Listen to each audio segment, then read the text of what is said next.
Mas o que está em Mateus capítulo 5, irmãos, é extraordinário. Nós começamos a falar, tá? Eu vou pegar aqui para a gente fazer uma leitura bem rápida e simples aqui a respeito. Não vamos falar, né, desenvolver o texto em si, mas nós vamos fazer uma leitura para que os irmãos comecem a colocar uma adaptação desse texto para a realidade dos nossos dias, para que a gente possa aprender a fazer isso aqui. Então, no versículo 3, 5:3 de Mateus, é dito assim, olha, eu estou lendo na Nova Versão Transformadora. Felizes os pobres de espírito, pois o reino dos céus lhes pertence. Então, só nesse versículo aqui, irmãos, eu poderia ficar pregando para os irmãos mais de um ano, só esse versículo.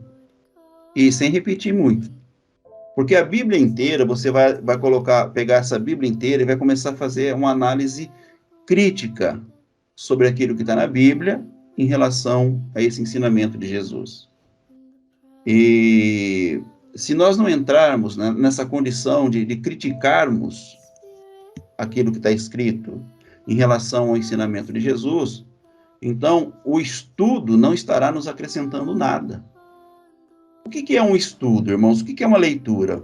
Uma leitura é quando você não entende algo, você pergunta para o próprio texto que aquilo ali está querendo dizer. Isso é uma leitura. Uma leitura não pode ser feita, né? Lida tal coisa, tal, mas eu não entendi isso aqui, deixa para lá. Então isso não é leitura. Você está passando, você está pulando as etapas daquilo que o autor quer te apresentar.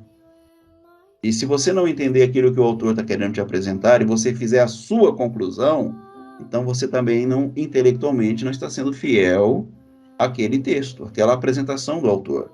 Então, quando eu leio a Bíblia, não é para entender o que eu quero entender, mas quando eu leio a Bíblia, eu tenho que entender aquilo que o autor quis revelar. Então, tem muita gente que olha para a Bíblia e ele coloca a sua interpretação no texto, aquilo que eu quero interpretar no texto. Mas tem muita gente que olha para a Bíblia e fala assim, poxa, eu gostaria de saber o que Deus quis me falar. Não aquilo que eu quero entender, mas aquilo que Deus quis me falar. Então tem uma questão que eu estudei muito com os nossos irmãos enquanto nós estávamos na igreja, que é o que Deus disse e o que Deus falou. A irmã Creuza, no princípio aqui, ela ficava muito ansiosa para nós falarmos do que Deus disse e do que Deus falou. Talvez porque isso foi o que mudou de fato a vida dela, né? Aquilo que de fato revelou para ela o entendimento bíblico. Talvez seja por isso que tanto ela queria que nós falássemos a respeito do que Deus disse e do que Deus falou. Mas eu vou devagar com os irmãos, porque lá nos estudos nossos nós ficamos anos estudando isso, não foi de uma hora para outra, né? Jesus, ele fala no seu primeiro sermão, felizes os pobres de espírito. Então, se a partir daqui o relato bíblico não revelar isso, irmão, tem alguma coisa errada. Felizes os pobres de espírito, aqueles que o espírito forma na pessoa essa condição de miséria. Se qualquer outro texto, não importa quem foi que escreveu ou quem foi que interpretou, não importa. Se ele não estiver enquadrado dentro desse ensino, está errado. Outra coisa, felizes os que choram, pois serão consolados.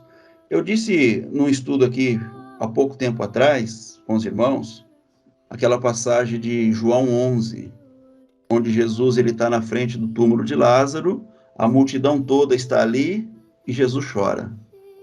Aí os irmãos disseram, né, alguns disseram, os que tinham estudado já antes já sabiam, mas aqueles que estavam novos ainda no estudo, eles disseram, não, Jesus chorou porque ele amava o Lázaro, né, porque o Lázaro tinha morrido. Não, irmãos, ele não chorou porque o Lázaro tinha morrido, porque ele sabia que ele tinha ido lá para quê? Para ressuscitar o Lázaro. Se ele chorasse porque o Lázaro tinha morrido, ele seria mais um hipócrita pregando a palavra de Deus, que sabe que vai fazer uma coisa, mas não é verdadeiro naquilo que ele vai fazer. Então ele chorou para se aparecer, igual muitos fazem, tá, irmãos?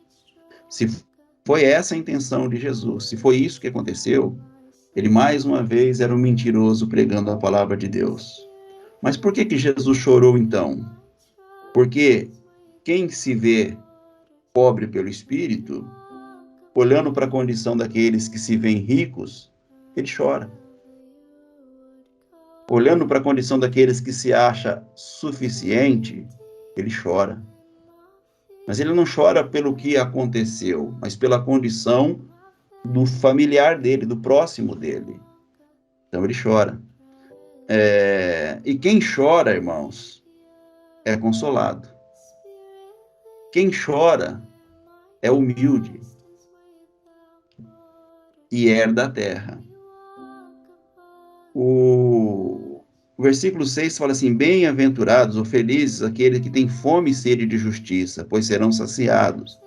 Mas um versículo que nós vamos ter que parar nele e explicar para os irmãos ponto a ponto o que é ter sede e fome de justiça.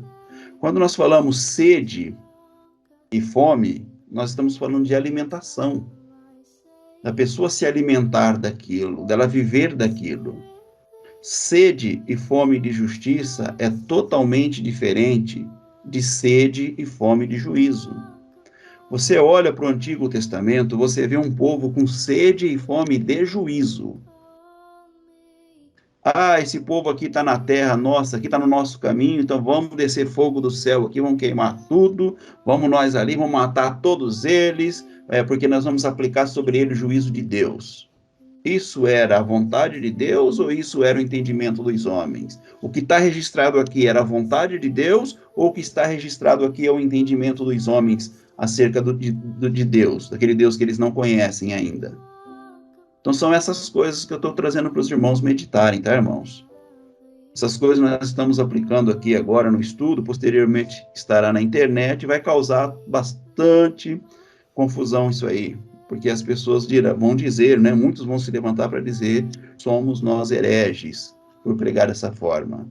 Mas é toda a revelação que parte da parte de Deus, que vem da parte de Deus. Então, eu vou seguir naquela linha de texto que eu trouxe no domingo passado e vou tentar concluir agora. Mas se tiver dúvida, depois nós vamos conversar com os irmãos e responder pergunta a pergunta, ponto a ponto. A bem-aventurança nada mais é do que alguém que, conhecendo a sua origem, começa a revelar ela. Conhecendo a sua origem, não é conhecendo a história, não é conhecendo o Deus de ouvir falar. O Jó conheceu um Deus de ouvir falar. Aí a pessoa, ela baseia toda a existência dela no livro de Jó. Ela pega todo aquele conhecimento que Jó apresenta no seu livro, antes dele conhecer Deus, e acha que aquilo ali é a verdade de Deus. Só que Jó, ele só revelou a verdade de Deus no capítulo 42, irmãos. Ali, ele conheceu Deus de verdade. Antes disso, ele fala de um Deus que ele ouviu falar. É um Deus que apresentaram a ele, não que ele conheceu.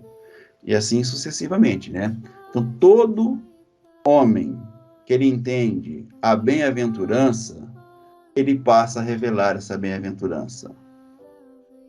A bem-aventurança vai caminhando do invisível, que é o invisível do invisível. Não se pode ver, não se pode tocar, não tem contato. Mas ela vai caminhando. E o primeiro passo dela é a partir do invisível do visível. E o passo mais adiante é em cima do visível. Ou seja, a revelação vai caminhando, irmãos, ela não para. Ela está num eixo, ela está numa linha do tempo. Quanto mais tempo passa, mais o homem conhece a Deus. Inevitavelmente, isso é orgânico. Então, o próprio Jesus disse, olha, os pais, né, os seus pais e os profetas, eles desejaram isso que vocês aqui têm, esse momento que vocês aqui têm, mas eles não tiveram. seguindo essa mesma linha de raciocínio de Jesus, nós poderíamos dizer aqui hoje, o Paulo desejou esse momento nosso aqui, irmãos. O João desejou esse momento nosso aqui.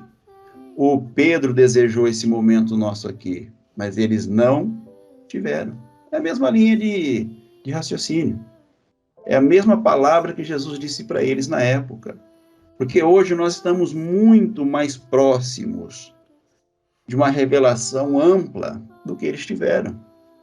Só que a igreja não entende isso, as pessoas não entendem isso.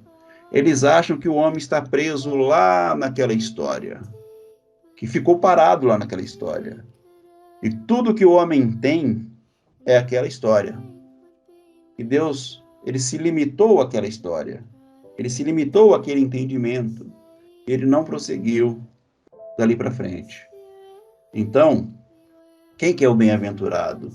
O bem-aventurado, ele entende que ele está revelando, e esse revelar, tá? Ele caminha numa linha, num eixo do tempo, cada vez maior.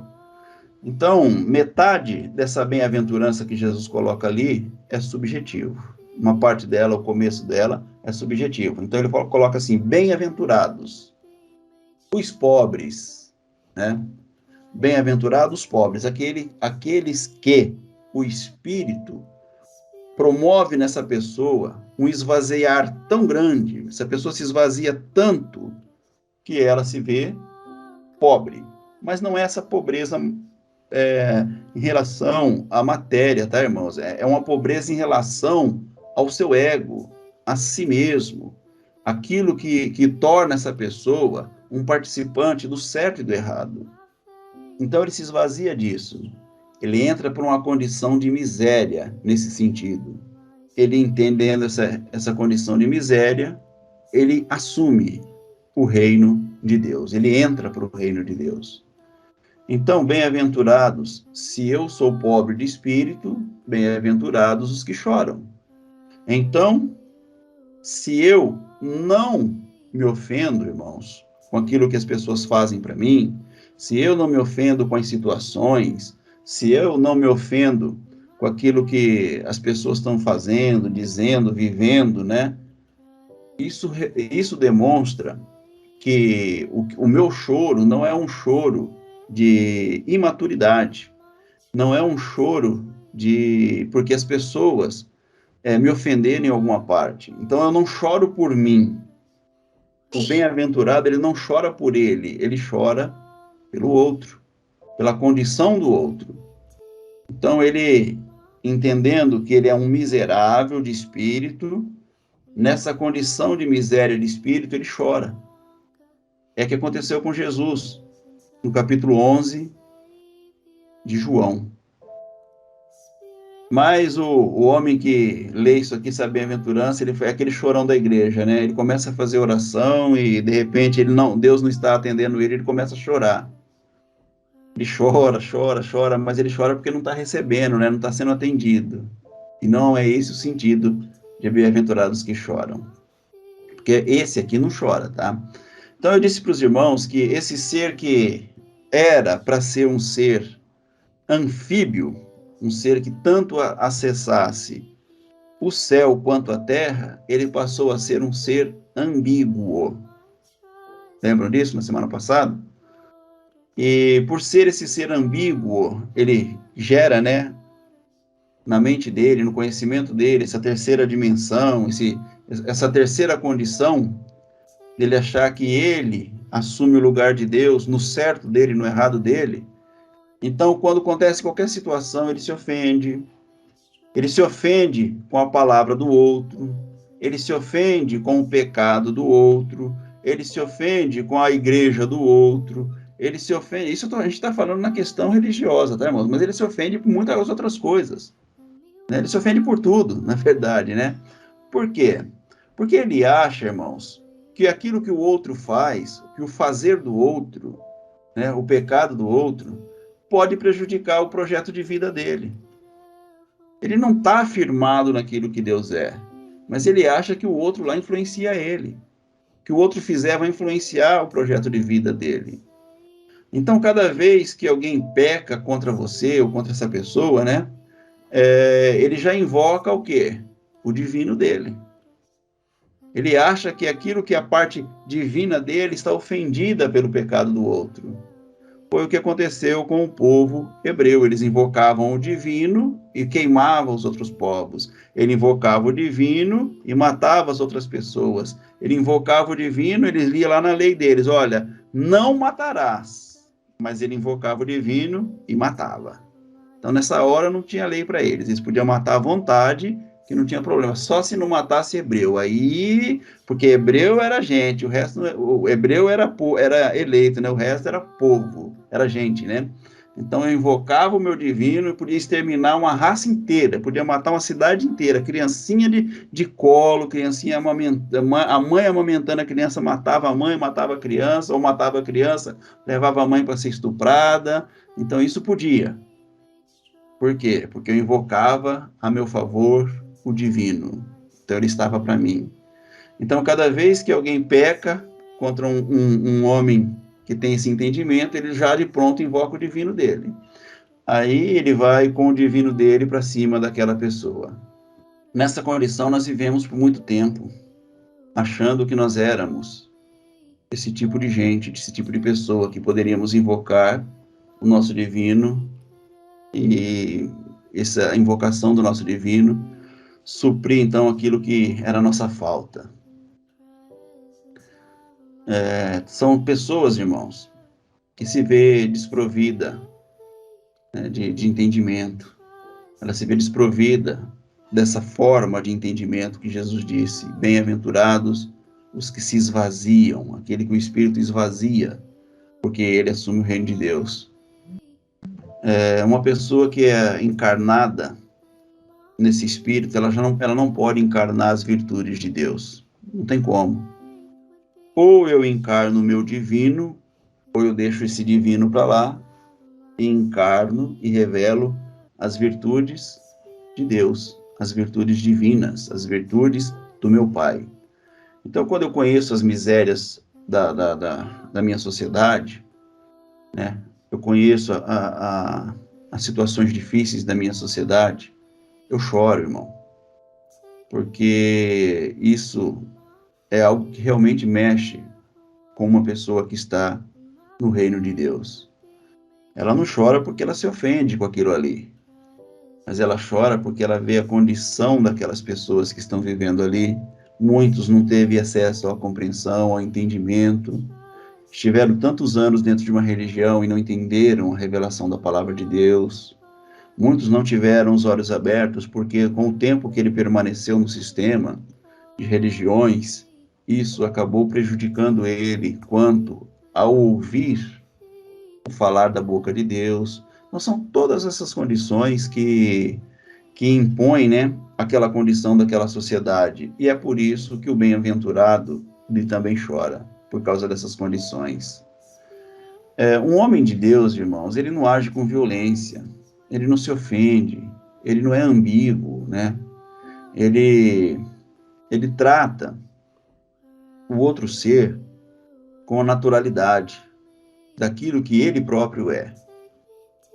Como eu disse para os irmãos, a irmã Elma comentou depois que uma pessoa possuída pelo Espírito Santo, ela só faz coisas que machucam os outros.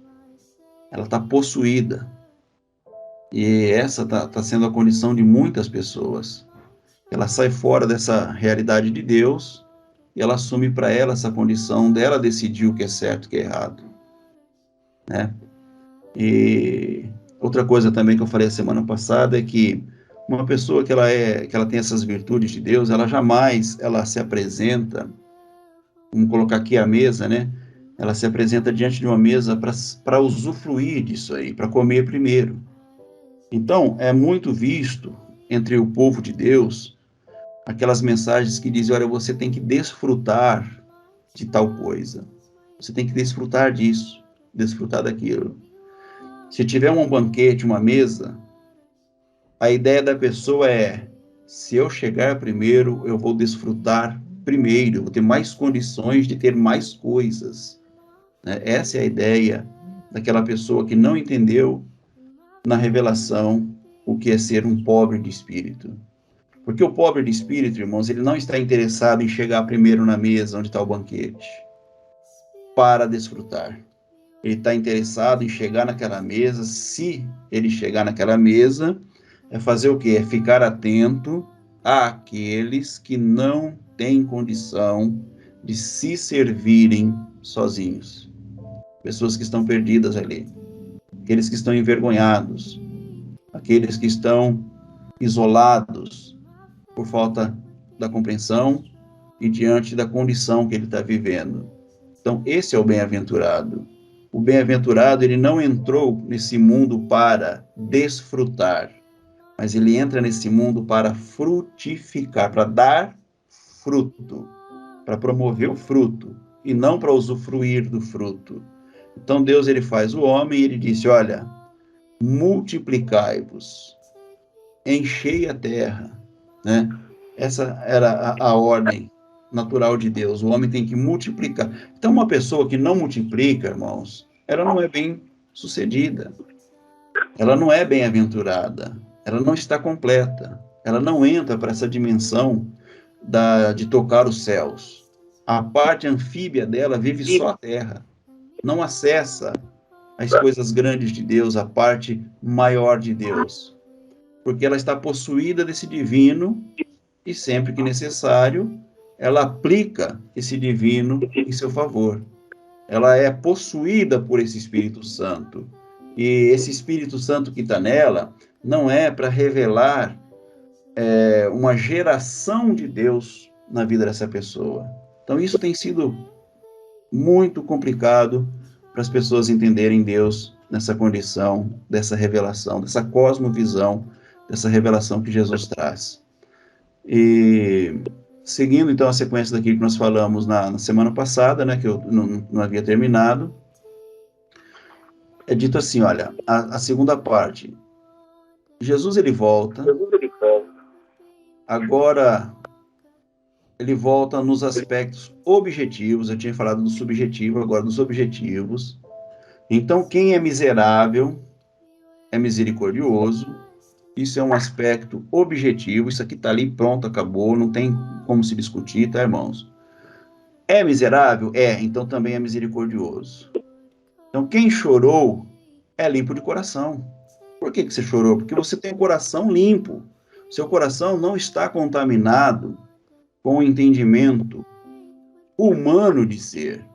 Mas o teu coração é tão limpo que você revela a sua espiritualidade, aquilo que é o mais limpo de Deus em nós, aquilo que é a parte de Deus em nós, aquele fôlego de vida em nós. Então, os limpos de coração, esses vão ver Deus. Tem gente que não está vendo Deus. Tem gente que não vê Deus. Ouve falar, mas esse Deus nunca se revela a ela, nunca se manifesta a ela. Por quê? Porque o coração está cheio de amargura. Há no coração, brotando ali, contaminando ali, essas raízes, né, de amargura. Tem gente que fala, eu rezo, oro, jejuo, me consagro, e tantas coisas que eu faço, mas quanto mais eu rezo, mais assombração me aparece. Mais assombração me aparece. E eu não vejo Deus. Tem muita gente, por muito tempo, dentro dos templos, dentro do entendimento religioso, e nunca viu Deus, irmãos, nunca conseguiu enxergar Deus, porque está olhando para o lugar errado. Então eu vou te falar uma coisa que às vezes acontece, né? E nós não sabemos o porquê. É porque essa raiz de amargura que está no coração não deixa a gente ver aquilo que de fato nós somos, irmãos. Aquilo que de fato é o que Deus fala a nosso respeito. Porque toda hora que eu estou falando com Deus, eu estou evocando o divino para matar quem me amargurou e não para me orientar a amar quem me ofendeu. Aí não escuta mesmo. Então todas as vezes que nós estamos buscando a Deus, é para fazer o quê? para dizer, irmão, você está errado. Você está dentro do sistema religioso, você está errado. Você vai ser morto. Você está fazendo isso, está errado. Então, esse tipo de conversa, irmãos, esse tipo de pessoa que está nessa condição, ela não vai ver Deus. Infelizmente, ela não vai chegar. Mas não é porque Deus não está se revelando a ela, porque Deus não quer se revelar a ela. É porque o coração dela não oferece as condições que Deus precisa para revelar a sua vontade. Então, nós estamos aqui diante de uma pessoa que está numa condição em que ela não pode ver Deus por causa da amargura, das raízes de amargura que está em seu coração. A pessoa ela pode ter ficado amargurada porque ela não foi bem sucedida naquilo que ela estava fazendo lá, ela não foi bem aceita. Isso são N possibilidades desse coração estar amargurado, né? E a pessoa agora tenta aplicar ao outro, porque ela está ofendida, ela aplica ao outro invocando o divino para matar aquela pessoa, para vingar ela naquela condição. Mas os limpos, eles verão a Deus. Os amargurados não, mas os limpos, aqueles que o Espírito Santo fizer ele pobre, transformar ele num miserável, ele está limpo de coração, esses verão a Deus. Os limpos verão a Deus. Bem-aventurados os mansos, porque serão pacificadores. Você viu um Elias manso, irmãos, na Bíblia? Você viu um Eliseu manso na Bíblia? Você viu um Sansão manso na Bíblia? Um Moisés manso na Bíblia? Você viu esse povo manso na Bíblia, no passado? Bem-aventurados mansos. Porque os mansos, irmãos, os mansos, eles verão a Deus. A gente poderia estar falando muitas outras coisas a respeito disso, né? Mas eu acho que está sendo suficiente. Os limpos verão a Deus e os pacificadores serão chamados filhos de Deus. Por isso, o sermão começa com o reino do céu e termina com o reino do céu. Não é um reino dos homens. Não é um reino entendido, estabelecido e vivido segundo os homens. Mas é um reino que vem dos céus. É um reino que está vindo agora, na pessoa de Jesus, no ensinamento de Jesus. Então, qual é a maior evidência de que o reino de Deus começou na minha vida? É uma pessoa que não confia, ela não tem expectativa de si mesmo, mas é um humano formado da semente espiritual incorruptível. Essa é toda a diferença. É isso que nós precisamos viver e aplicar no nosso dia a dia. Eu não tenho nenhuma expectativa de mim mesmo, do homem Arlindo. Por quê? Porque eu entendo que eu sou um humano, que eu fui formado da semente espiritual, eu fui formado do fôlego de Deus. E essa semente, ela é incorruptível. Então eu tenho que ouvir o Arlindo ou eu tenho que ouvir essa semente de Deus que está em mim? Eu tenho que ouvir e frutificar essa semente de Deus que está em mim. Se eu sou formado da semente espiritual, irmãos, eu sou formado de uma semente espiritual que é incorruptível, né? Porque eu não tenho expectativa da minha humanidade. Se eu sou formado dessa semente, eu não vou ter expectativa da minha humanidade. Eu sei que a minha humanidade não vai promover para mim nada que seja comparado com aquilo que essa semente se revela. Eu sei que essa pessoa, ou eu, sou formado a partir do espiritual de Deus. Eu não sou formado a partir da carnalidade, eu sou formado a partir do espiritual. Então eu sou anfíbio, mas não sou ambíguo. Eu não sou um ser carnal querendo ser espiritual.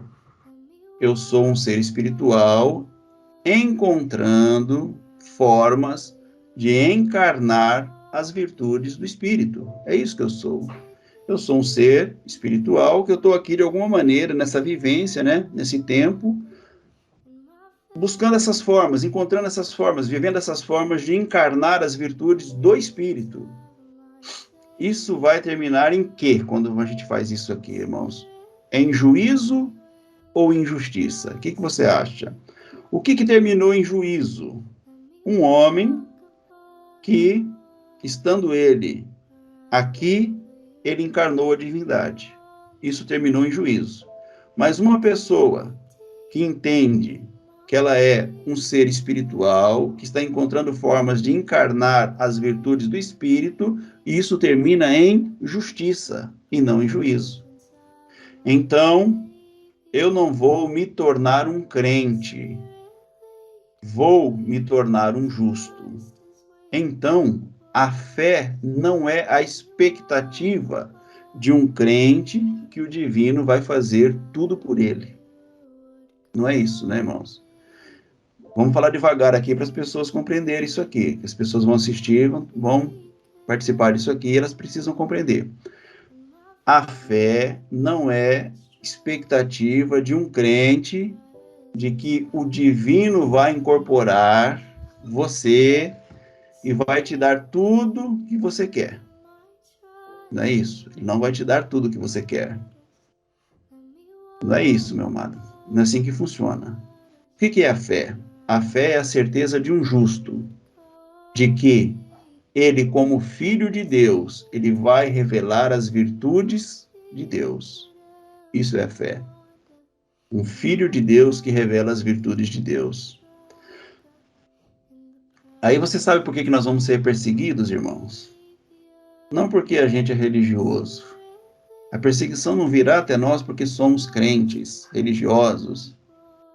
Nós seremos perseguidos porque nós somos justos. É por isso que vão nos perseguir. É porque somos justos.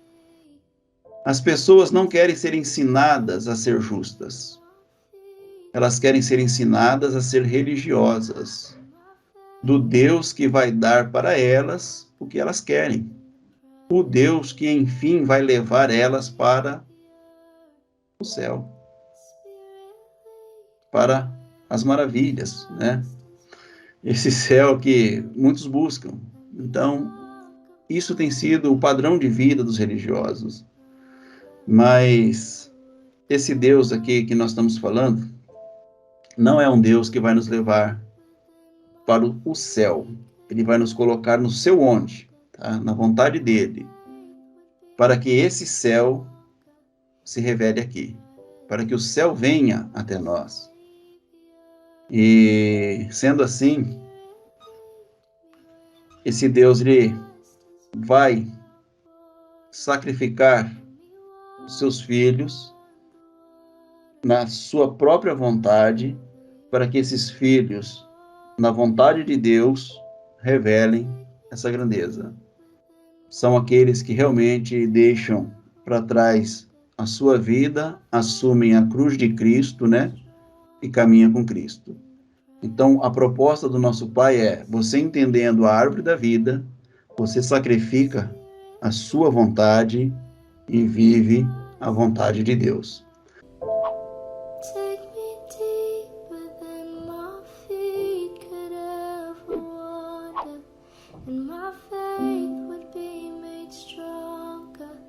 In the presence of my Savior.